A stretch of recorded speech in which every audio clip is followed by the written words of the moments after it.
સુરેન્દ્રનગરમાં ઝડપાયું છે LPG gas સિલિન્ડરનું કૌભાંડ। સુરેન્દ્રનગરના થાનગઢમાં ગેરકાયદે એલપીજી ગેસ સિલિન્ડરનું વિતરણ અને સંગ્રહ કરવાના કૌભાંડનો પર્દાફાશ થયો છે। વગડિયા ચોકડી નજીક પોતાનો અને આસપાસના લોકોનો જીવ જોખમમાં મૂકી એલપીજી ગેસ સિલિન્ડરનો સંગ્રહ અને વિતરણ કરવામાં આવી રહ્યું હતું। ચોટીલા પ્રાંત અધિકારીએ બાતમીના આધારે રેડ કરતા ગેરકાયદે ગેસ સિલિન્ડર કૌભાંડ ઉજાગર થયું છે। તપાસમાં સામે આવ્યું છે કે કોઈપણ સેફટીના સાધનો અને પરવાનગી વગર આ ગોડાઉન ધમધમતું હતું।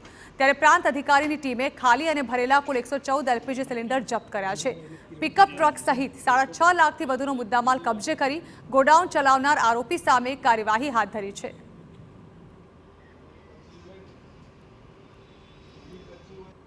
ગેરકાયદેસર આ ગોડાઉન ચાલી રહ્યું હતું તેમજ તેઓએ વીજળીનું કનેક્શન મેળવી અને આ ગોડાઉનની અંદર વીજળીના તાર પણ મળી આવેલ છે ને સાથે સાથે પંખો પણ ચાલુ હાલતમાં હતો।